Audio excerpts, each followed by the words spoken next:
ಒಮ್ಮೆ ಅರಣ್ಯದಲ್ಲಿ ಹಲವಾರು ಪ್ರಾಣಿಗಳು ಸಂತೋಷದಿಂದ ಜೀವನ ನಡೆಸುತ್ತಿವೆ. ಆ ಅರಣ್ಯದಲ್ಲಿ ಒಂದು ಚತುರ ಕುರಂಗ, ಅಂದರೆ ಮಂಗವಿತ್ತು. ಅದು ತುಂಬಾ ಬುದ್ಧಿವಂತ, ಚುರುಕು ಮತ್ತು ಆಟದ ಮನಸ್ಸುಳ್ಳವನು. ಉಳಿದ ಪ್ರಾಣಿಗಳು ಯಾವ ಸಮಸ್ಯೆಯಾದರೂ ಬಂದರೆ ಈ ಕುರಂಗನ ಸಲಹೆ ಕೇಳುತ್ತಿದ್ದರು. ಒಂದು ದಿನ ಅರಣ್ಯದಲ್ಲಿ ಬಲವಾದ ಚಂಡಮಾರುತ ಬಂತೆ. ಎಳೆಯ ಮರಗಳು ಒರೆಯುತ್ತಿದ್ದವು, ಕೆಲವೊಂದು ಮರಗಳು ಧರೆಗೆ ಬಿದ್ದುಹೋಯಿತು, ಅನೇಕ ಪ್ರಾಣಿಗಳ ಮನೆಗಳು ನಾಶವಾದವು.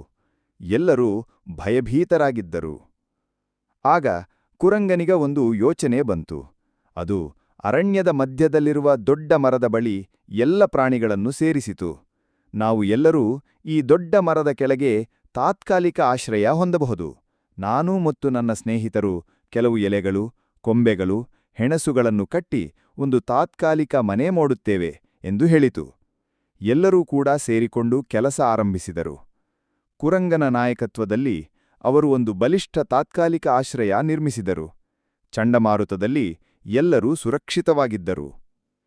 ಚಂಡಮಾರುತ ತಗ್ಗಿದ ಮೇಲೆ ಪ್ರಾಣಿಗಳು ಎಲ್ಲರೂ ಸೇರಿ ಕುರಂಗನಿಗೆ ಧನ್ಯವಾದಗಳು ಹೇಳಿದರು. ನಿನ್ನ ಬುದ್ಧಿಮತ್ತೆ ಮತ್ತು ಸಹಕಾರದಿಂದ ನಾವು ಎಲ್ಲರೂ ಬದುಕಿದ್ದೇವೆ ಎಂದರು.